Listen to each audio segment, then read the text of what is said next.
Did your wife ever say like, "D'Lo, you suck. You gotta really work on this." Wow, that's rough. Everybody who knows me tells me I suck, so it's okay. Oh my God.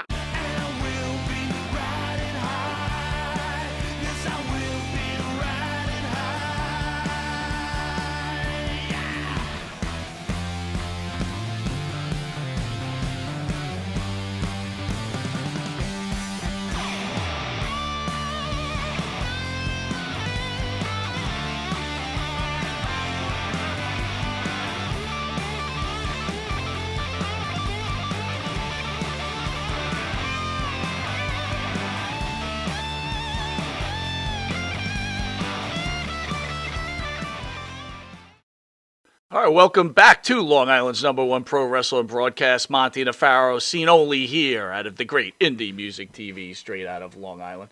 Why are you looking up in the air? I'm looking around at Indie Music TV. It's a Wow. lovely scenario. It's a lovely place. It's lovely here. We're welcoming future Hall of Famer, Mr. D'Lo Brown. D'Lo, how are you, sir? What's going on, fellas? I got to tell you, it's hard to follow that Manscaped commercial. That's all I'm going to put out there. Just one time. That's hard. It's hard to follow that. Where's your landing strip, D'Lo? It's right over at Henry International Airport right here in Las Vegas. The plane. Oh, my God. Hey, so D'Lo, you kind of heard our little shtick here between me and the Pharaoh about wrestlers and working the public. And what are your thoughts on that whole thing? Am I out of line with those comments? To some degree, because in a lot of ways, before the internet, we were always taught to keep who we are and our personal life separate.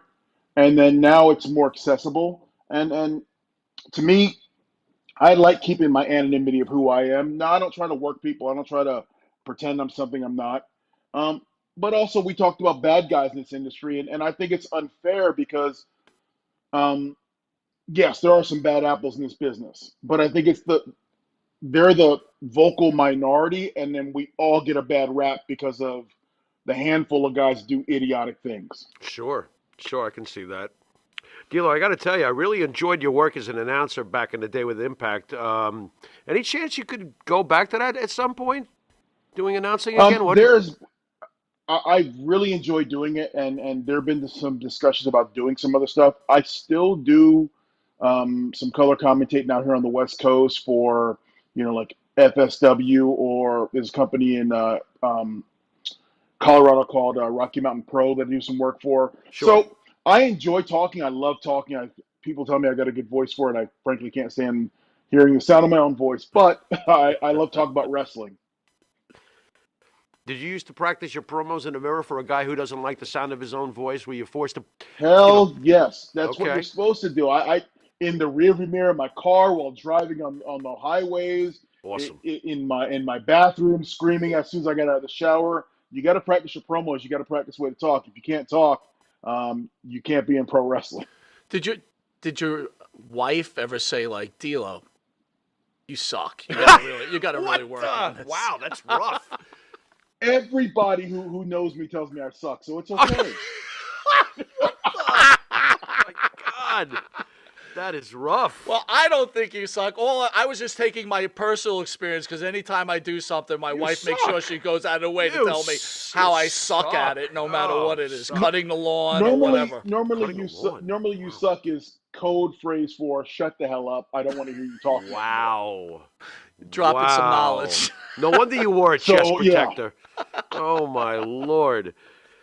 D'Lo, I got to ask you, you started your career, let's go back to the, way back in the beginning, kind of. You started your career with the Gangsters. Now, we were fortunate enough to have New Jack in the studio many times, and we had the Gangsters together, too.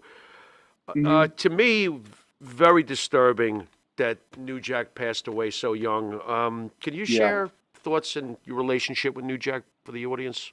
I will tell you, to this day, Jack is he owns a large part of my heart. Like he brought me into his group that was already established down in Tennessee, and brought me in like I was there from the beginning.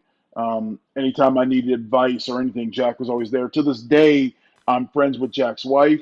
When he passed, she sent me a suit that he wore at some function somewhere, and that's here in my house. So Jack to me is the brother I didn't have and always wanted, and he sadly missed, and I can't believe he's gone. Do you ever think that the WWE Hall of Fame will actually show some balls and acknowledge the great, groundbreaking New Jack?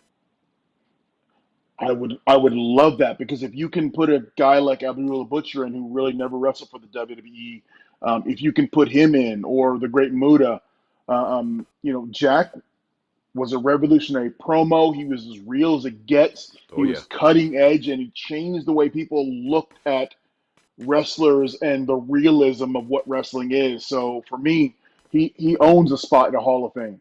Do you cringe when you see some of these folks get into the Hall of Fame? Like, for example, Tori Wilson, as I look at my partner. Any thoughts on stuff like that? Now, you don't have to throw her My under the thing bus, is, but no. In general, my thing is I don't ever question why someone gets in the Hall of Fame. I literally, hey, you did enough for somebody somewhere. They right, appreciate you enough to bring you in the Hall of Fame. right. Um, you can only, and I try to only critique what the criteria is if I may or may not get into the Hall of Fame. That's it. Hopefully, I did enough. You certainly did in my book. Let's talk a little Smoky Mountain Wrestling. Mm-hmm. Any thoughts on Monte and the Pharaoh's good buddies from PG-13, Jamie Dundee and Wolfie D? They were more USWA, but they would come into Smoky from time to time, and they were one of those first tag teams that were that high flyer, smaller guys Mm, who wrestled bigger. right. Um, and you never look at them like, wow, they're tiny guys. I remember standing next to JC and Whoopi, and I'm like, man, on TV, I always thought you were bigger than what you were because you wrestled bigger. And down in Memphis, those were the hottest two guys, other than Lawler or Dundee. Those were the two hottest guys out there. And man, that Mid South Coliseum rocked whenever they came out. I mean, I remember going down to Memphis one time with Jack, and we just went there and sat in the crowd. They didn't even know we were coming down there. We just bought tickets and went and sat in the crowd. And PG-13 turned the lights out and was like, damn, we'd love to get in the ring with those two. What reeled in the audience on such a level over there for them? Was it Jamie's? Because I know Jamie can talk. What was it that got the crowd so into them? I literally think the people saw themselves in them, Okay. so they could live vicariously through PG-13 because they look like, I hate to say it, they look like your paper boy. They look like your guy who hooked your cable up. But then they would go out there with a hubcap and a chain and bust ass and beat people down. And it was tremendous what they did. I mean, it had to be a combination of charisma and talk and just they look like me. So that the people in Memphis just rallied behind him. And maybe it was the underdog in them because they Right. were smaller. I don't Right. know. It Could just have been all that those like things. I told you, it's all those things, and they just locked onto him and loved him. So I guess you ran across Jim Cornette a few times. Hmm. I'm not a huge fan. Did you ever want to slap the crap out of that guy? With his racket. Um, With his racket. Only in the ring when I was booked to. But I'm a Cornette guy because Okay. he's the guy who gave me my opportunity in wrestling. I mean, Oh, he's a he brought me to genius. Smoky Mountain Wrestling. Yeah. So I know there's everyone has an opinion about Jimmy. Either you love him or you hate him. Hmm. I'm one of those guys where if it wasn't for him, I wouldn't be here. And you wouldn't be talking to me right now because he gave me that start. So um, I got nothing but love for James Z. And I know he's not everybody's cup of tea, but Yeah. I love him. Do you So, were you a big wrestling fan? You obviously knew who Jim Cornette was when you got there. Oh, So, huge wrestling fan, bro. 9 years old. I'm sitting there watching, you know, Dusty Rhodes hmm, getting beat up, or the Rock and Roll Express fighting the Russians for the NWA World Tag Team titles. I mean, I go back to watching a little bit of late Harley Race and watching Ric hmm. Flair. And dude, I mean, I am a wrestling fan since the time I was 9 years old. And it right there is an image of me. Just when you see the image of me, think inside and look inside my mind. My 9-year-old self is laughing his ass off because he can't believe he's doing It's this. so great. wow. That is so great. What was the wrestler that got you going? Like who was the one that lit the fire? It was like guys like the Rock and Roll Express fighting the Russians, like I said, or I was a grunt guy. Like I loved Arn Anderson, I loved Ron Simmons, I loved Tully Blanchard, guys who weren't the flashiest of guys, but just went out there and just kicked ass. Greg Like those Valentine? are the guys who drew me in. Greg Valentine? Greg Valentine's another one. There we Yes. go. There we go. And So I I'll know. go. I'll go northeast. I'll go northeast because I grew up northeast, like watching Gorilla Monsoon and Greg Valentine and hell, Dino Bravo, guys like that. Dino Bravo. Those Nice. guys who weren't the flashiest guys, just if you saw them in a bar, you'd be scared of them because you knew they can kick ass. Yeah, like Right. Harley Race. I'm not fighting that guy. Hard, No way. yes, No way. So I know you have a degree yeah, in account. Good. yeah. Go I ahead. was, No, I'm saying Harley Race has been long gone for some time. I still wouldn't mess with him. He come out of the grave and still No. kick my ass. No. No. all right. So I don't get agree. mad at me on this, D'Lo. So we talk about this all the time. Don't start And with Harley. Don't I'm do not it. starting with Harley. All I have to say is this: This guy. I was a WWE guy, right? So True. or WWF guy, old school. Yep. For some reason, I just never got Harley Race. Why? What was wrong with me? Explain what made Harley magic. Okay, so and there's a fundamental difference between WWF and the old NWA.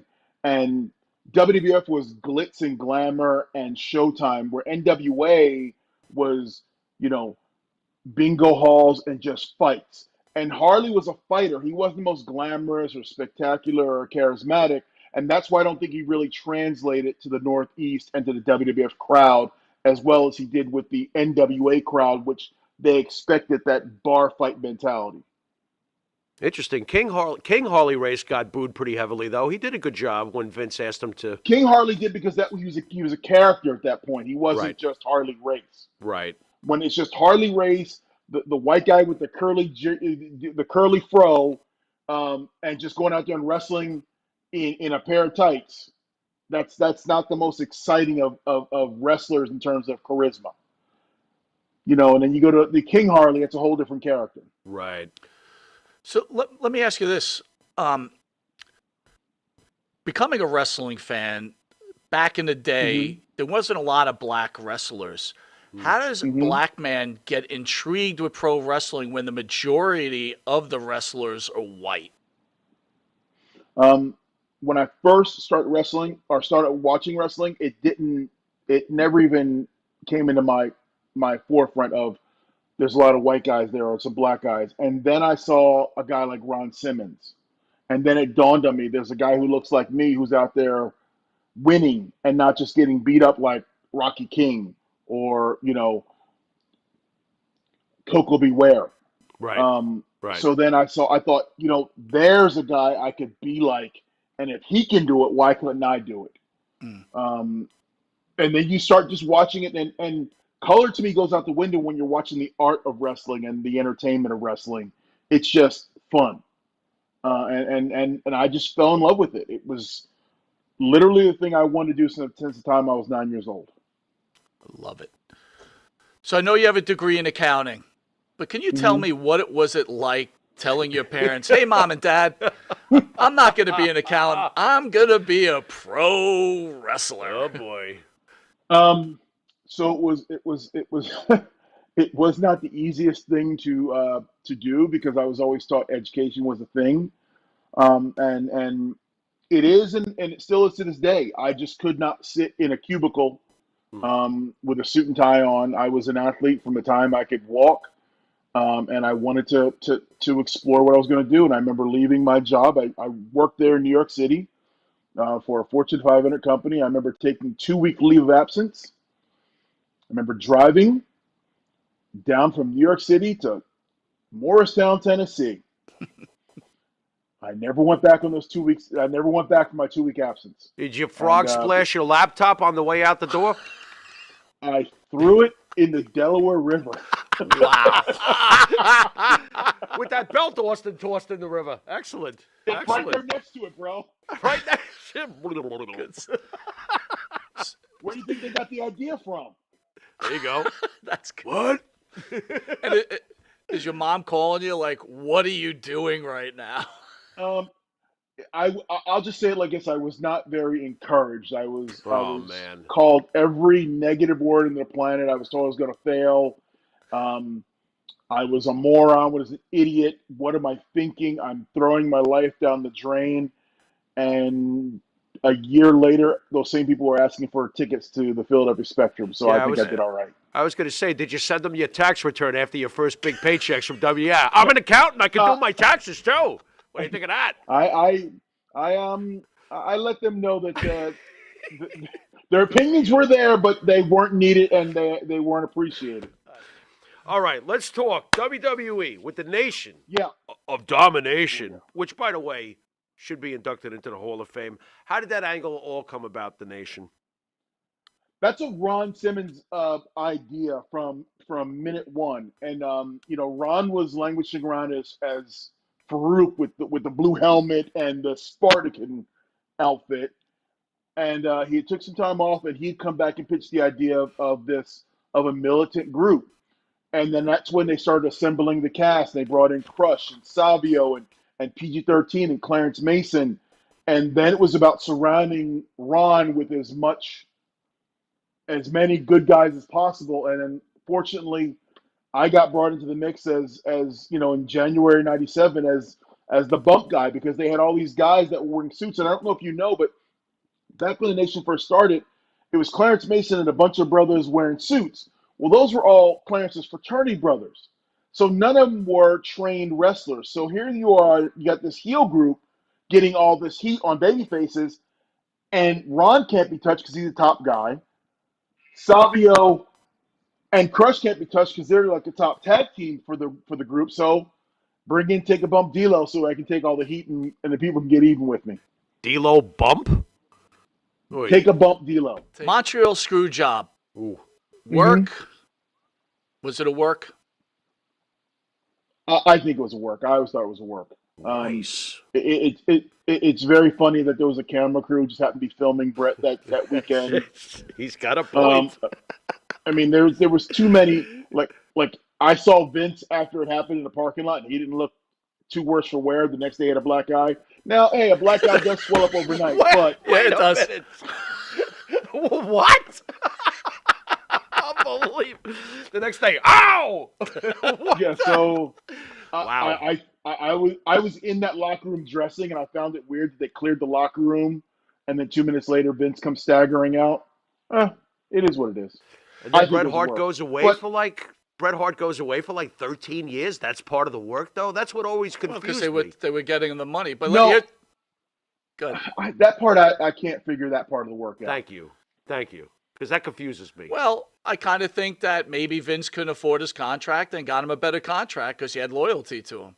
I'm just amazed if it is a work. How are they holding on to this secret for such a long time without wrestling. someone finally saying something? Nah. Well, I know you don't like him, but if you listen to Jim Cornette, he explains the work several times. Ah. You're gonna make me listen to Jim Cornette? Thanks a lot. Yes, I am. Damn. YouTube him. He explains the Montreal Screwjob several times on the show. He's a great listen. I'll admit that. He's a great listen for sure. How about the Click? Were they as bad as people claim they were? Nash, Hall, Triple H, Michaels. And once again, I was right on the tail end of it because that's when Hall and Nash had gone down to WCW. So when I was there, it was only Pac, Shawn, and Trips. That was the Click. And they were, I had no issue with them. They were cool as hell to me. Probably because I had Ron Simmons standing behind me, so that made life easy. You think it's the Razor Ramon ingredient that may have made the Click what it was in some ways? It could have been a combination of Razor and Diesel because they were two grown children and they were allowed to be because they were good at what they were doing. So they had control of the locker room. Do you consider yourself fortunate that you came in on the tail end of the Click to not deal with the nonsense? I will say I consider myself fortunate to have been there in the time when I got there and had as much fun as I could. Yes. Oh, yeah. Okay. This is never easy to ask about, but let's give it a shot. I'll never forget watching this live. I do believe it was May 23rd, 1999. I don't have that date off, on paper here, but the Over the Hmm. Edge pay-per-view, the loss of Owen Hart. Can you Yeah. uh can you explain what it was like that night for yourself and the locker room? Just take us through that Mm, terrible evening if you can, please. man, that night still cuts through me like a razor. I can see I can see everything that happened that day. I remember seeing Owen before he went to go up top, and I'm lucky. I'm one of the lucky ones I got to wrestle before the incident because I don't know if I could have gone to the ring after. I can tell you that for God's honest truth. Um, I remember Godfather went to the ring, and then the Blazer music hit,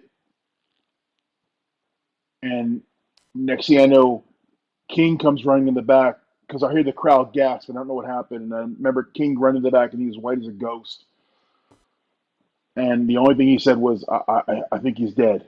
And we're like, "Who?" And it was Owen. And I was, oh God, no. And man, like that night still hurts me. Like I lose. I'm literally, I lose words when thinking about it. I can barely even talk about it. It was like losing a brother. It was like losing a friend. It was losing a confidant.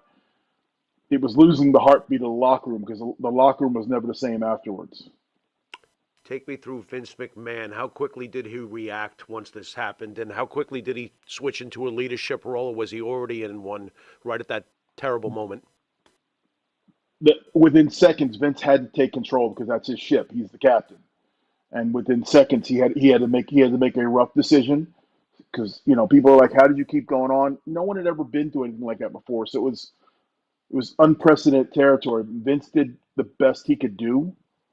Um, was it right? Was it wrong? That's not for me to judge. I just know that he took control of the situation, and from that point forward, he was all there for Owen, for his family, and for whatever they needed. Can I ask you this? And it's not easy, probably, for you to answer this, but would Owen want you guys to continue that show? Because I've heard all these things over the years. What would Owen Hart have probably said to you guys? I think Owen would have said, let's keep going. Um, let's just go. I think the entertainer in him, the worker in him, the talent in him would have just wanted the fans not to have missed out on the rest of what they had already paid for.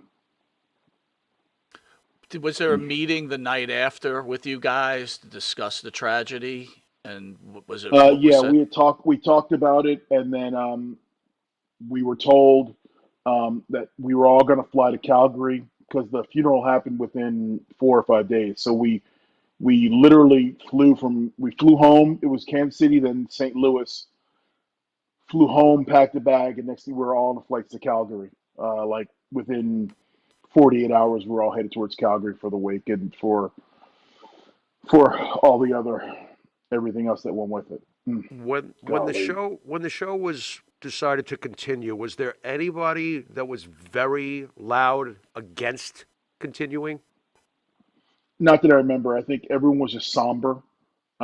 And it was, I mean, you saw, like, for example, Jeff Jarrett and Deborah were literally in tears. And that wasn't just on film. That was everyone with the back was like that. So that was just a continuation to be back there.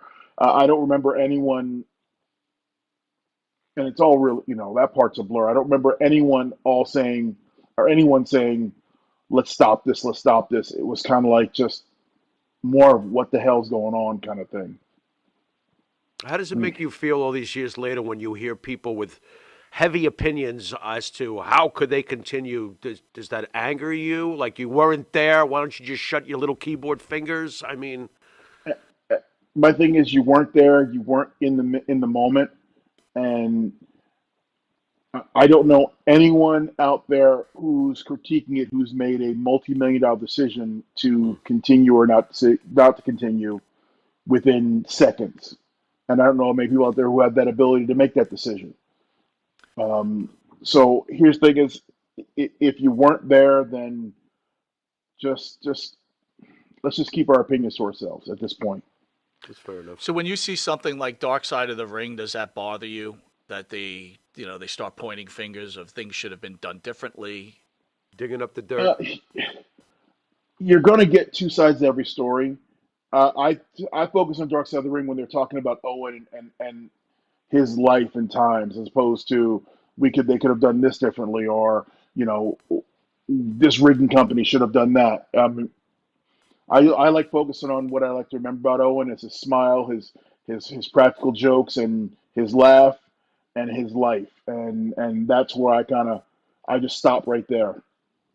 I was there at the Nassau Coliseum that terrible night happened between you and Hmm. Draz, and I can only imagine what you have to deal with, right? I mean, Hmm. I wouldn't wish that upon anybody. How were you able to come to grips with that throughout your life? Because it certainly is a difficult situation.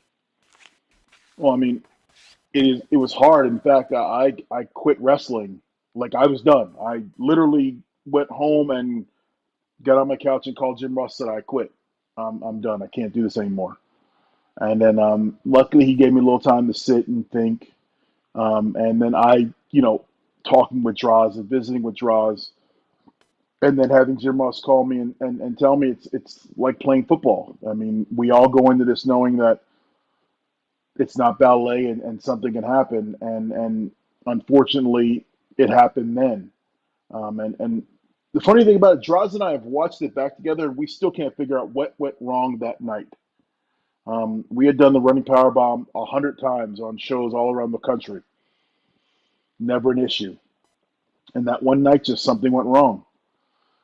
And Did going D'Lo? back to the Did you? conversation with Jim Ross, he talking to me, he goes, you know, it's a shame that one career had to end. Let's not make it two. Hmm. Mm. And why don't you wrestle your career in honor of Draws and wrestle for him and for him? And that's what I did after that point. I muscled through it, and I my career was from that point. It wasn't just mine; it was mine and his. Were you afraid of competing after that? I mean, it's the slight game of inches, for God's sakes. Obviously, I mean, were you like tentative about getting back in the ring and bumping and doing all the things you do? It took me a minute because yeah, I was gun shy for a little bit, but then I just went back down to a couple wrestling schools in South Florida and rolled around and just started getting that feel back, and and then it helped. Like I said, sitting there and watching what the draws going, what happened? I don't know. Can you see anything? I don't know. So it was just an unfortunate mistake, an accident that happened, and from that day, I've never done the running power bomb again because I was like, you know what? If I can't figure out what went wrong, I'm never Right. going to do it again. Mm. Yeah. And so I've never done the running power bomb from that day forward. And if you take that out of the equation, then I just went and wrestled and had fun. Did you go looking for draws right away after in the hospital and stuff, or how does Oh, that I work? was, I Where was, I was in the, I literally was in the back. I waited for him when he got on the gurney. mm, Where's he going? What hospital? I was in the hospital within. I mean, the arena wasn't empty. There was still the show was still going on. I was in the hospital with him.